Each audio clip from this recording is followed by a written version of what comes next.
Hi viewers. ஒரு சின்ன பையன் டிவி முன்னாடி உட்காந்து இந்தியன் கிரிக்கெட் மேட்சை பார்த்துட்டு இருக்கான். அப்போது இந்தியன் டீமோட பிளாக் ஸ்டார்னு சொல்லக்கூடிய சச்சின் டெண்டுல்கர் மேட்ச் விளையாடுறாரு. கிரிக்கெட்டில் எக்கச்சக்கமான ரெக்கார்டை க்ரியேட் பண்ணி வைக்கிறாரு.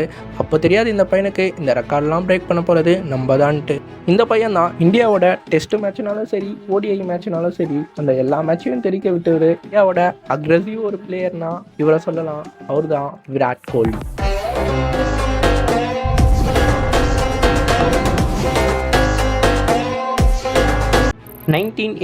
நவம்பர் 5 அப்போது டெல்லியில் ஒரு குழந்தை பிறக்குது.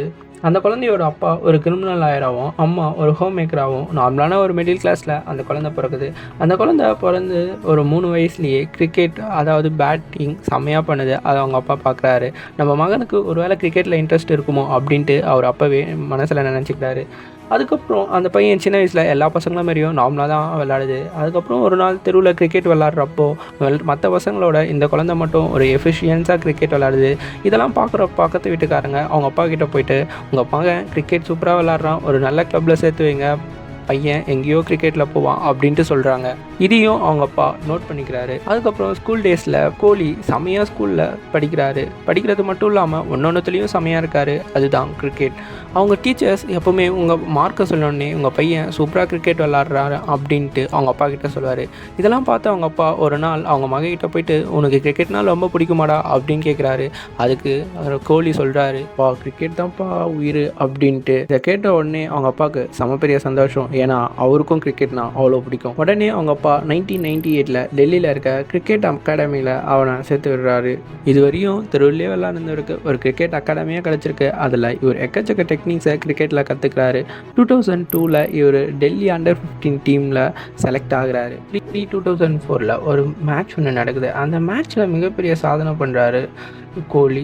அது என்னன்னா, அந்த மேட்ச்சில் 5 இன்னிங்ஸ் விளாட்றாரு கோலி. அதில் மொத்தமாக 390 ரன்ஸ் எடுக்கிறாரு. அந்த மேட்ச்சில் 2 செஞ்சுரி 2 ஆஃப் செஞ்சுரி அடித்து எல்லாரையும் இம்ப்ரெஸ் பண்ணுறாரு. அது மட்டும் இல்லாமல் அவங்க அப்பாவுக்கு இது வேறு லெவல் ஹாப்பினஸை தருது. அப்புறம் அவங்க அப்பா நம்ம பையனுக்கு ஏதாவது பண்ணணும் அப்படின்ட்டு ட்ரேட் பண்ண ஆரம்பிக்கிறாரு. அதில் வர எல்லா பணத்துக்குமே கோலிக்கு தேவையான எல்லா பொருளையும் வாங்கி தராரு.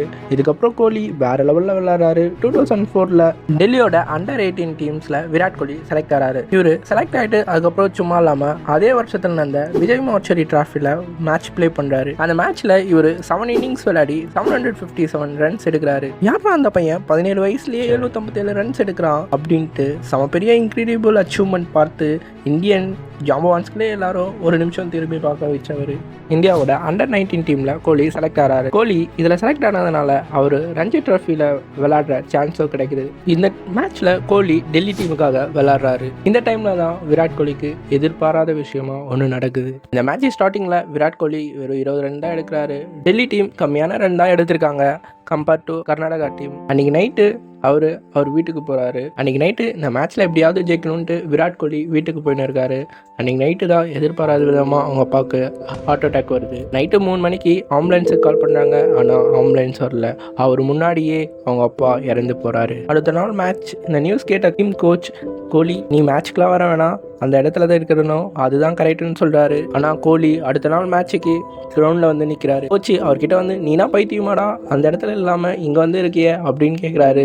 ஆனால் கோலி அதுக்கு பதில் சொல்கிறாரு, நான் இங்கே இருக்கிறது தான் சரி, எங்கள் அப்பாவும் அதுதான் விரும்புவார் கோச் அப்படின்ட்டு. அதுக்கப்புறம் விராட் கோலி இந்த மேட்ச் விளையாடுறாரு. இந்த மேட்ச்சில் கோலி டோட்டலாக 90 ரன் எடுக்கிறாரு. எடுத்து இந்த டீமையும் ஜெயிக்க வைக்கிறாரு. முடிஞ்சோடனே எல்லாரும் அதை செலிப்ரேட் பண்ணிட்டு இருந்தாங்க. ஆனால் கோலி அது எதுவுமே பண்ணாமல் ஸ்ட்ரைட்டாக மேட்ச் முடிஞ்சோடனே அவங்க வீட்டுக்கு போயிட்டு அவங்க அப்பாவுக்கு செய்ய வேண்டிய எல்லா சடங்கையும் செய்கிறாரு. இதுவரையும் அவருக்காக விளையாடுந்த அவர் இதுக்கப்புறம் தான் அவருக்காகவும் அவங்க வீட்டுக்காகவும் நாட்டுக்காகவும் விளையாட ஆரம்பிச்சார். இதுவரையும் ஆஸ்திரேலியா வீரர்கள்கிட்ட மட்டும் காட்டிருந்த அதை அக்ரெசிவ் ஃபர்ஸ்ட் டைம் ஒரு இந்தியன் பர்சன் கிட்ட எல்லாருமே பார்க்குறாங்க. இந்த மேட்ச்சில் கோலி வேறு லெவலில் விளையாடி இந்தியாவுக்காக வேர்ல்டு கப்பே ஜெயிச்சு தராரு. வேர்ல்டு கப்பு ஜெயிச்ச கோலி அடுத்த 4 மாதத்தில் இந்தியன் கிரிக்கெட் டீம்லையும் செலக்ட் ஆகிறாரு. வேர்ல்டு கப் மேட்ச்சில் கோலி ஃபஸ்ட்டு மேட்ச்லேயே செஞ்சுரி அடிக்கிறாரு. இதுவரையும் செஞ்சுரியை சச்சின் மட்டும் சுமந்து இருந்தார். இதுக்கப்புறம் கோலி சுமக்க ஆரம்பித்தார். சச்சின் ஒரு ரெக்கார்டு மேக்கர்னா கோலி ஒரு ரெக்கார்டு பிரேக்கராக இருந்தார். அதுக்கப்புறம் 2013 துணை கேப்டனாக ODI மேட்ச்சில் போகிறாரு. 2019 கேப்டனாகவே மாறுறாரு கோலி. T20 மேட்ச்னாலே கோலிக்கு கைவந்த கலையாக மாறிச்சு. கோலி T20 மேட்ச்சில் நம்பர் 1 பிளேயராகவே மாறினார் இந்த வேர்ல்டில். இந்தியாவோட முதல் எவர் டெஸ்ட் தொடர்லேயே ஆஸ்திரேலியாவே ஜெயிச்சார். 2019 ICCயோட உலக கோப்பைக்கான இந்தியாவோட அதிக ரன் அடித்த வீரராக கோலி மாறுறாரு. கோலி அந்த மேட்ச்சில் அவரால் முடிஞ்ச அளவுக்கு அவரோட பெஸ்ட்டை கொடுக்கதா செஞ்சார். T20 test match, world cup, இது மாதிரி பல மேட்ச்சில் கோலி அவரோட பெஸ்ட்டை கொடுத்துருக்காரு. பல ரெக்கார்டை பிரேக் பண்ணிட்டும் இருக்காரு. கோலி இதுமாரி பல ரெக்கார்டுகளை பிரேக் பண்ணியிருக்காரு. இனிமேலும் அவர் ரெக்கார்ட் பிரேக் பண்ண தான் போகிறாரு. அதை நம்ம பொறுத்திருந்து தான் பார்க்கணும்.